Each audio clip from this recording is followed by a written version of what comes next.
This is the day that the Lord has made. Hey everyone, my name is Vanessa. I'm a Christian woman. I'm a single mom, doing my best to put God first and follow Jesus Christ as best as I can. I want to share with you all a book that I received the Christmas I was 9 years old.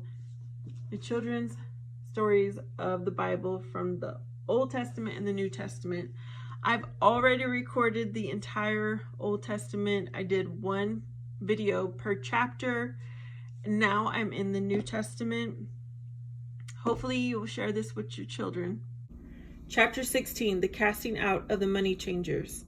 Jesus was faithful to the religious observances of his people. He attended all the ceremonies that marked the great events of the Jewish nation. An important day is the Feast of the Passover. This celebrates the freeing of the Jews from their slavery in Egypt. Every year, all who were able traveled to the temple in Jerusalem for this feast. Not long after Jesus had called his first disciples, and shortly after he had done the miracle of changing water to wine, he traveled to Jerusalem for the Passover.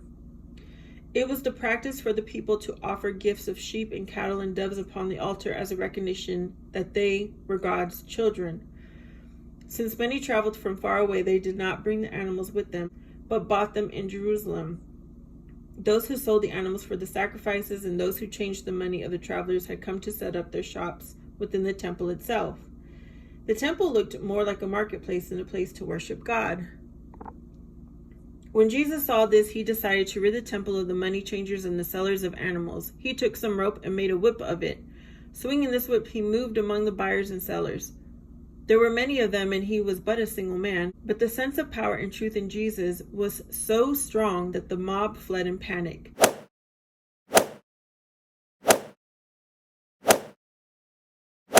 Jesus drove out all the animals and tipped over the money of the money changers. Then he said to them, "Take these things hence. Make not my Father's house a place of buying and selling."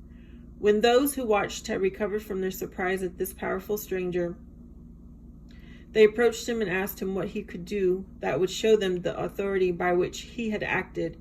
Jesus replied, "Destroy this temple, and in 3 days I will raise it up."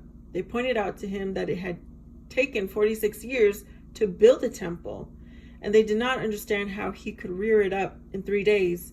Jesus was talking of a time to come when he would be killed. The temple of his body would be destroyed, but in 3 days he would rise up again.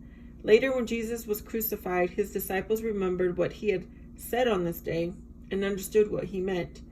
While he was in Jerusalem, Jesus performed miracles that brought many people in the capital to believe that he was indeed the Son of God. So that's the end of that chapter. I hope you enjoy. I will have a playlist of my Old Testament and the New Testament. If you liked, please subscribe, comment, and I hope to see you next time.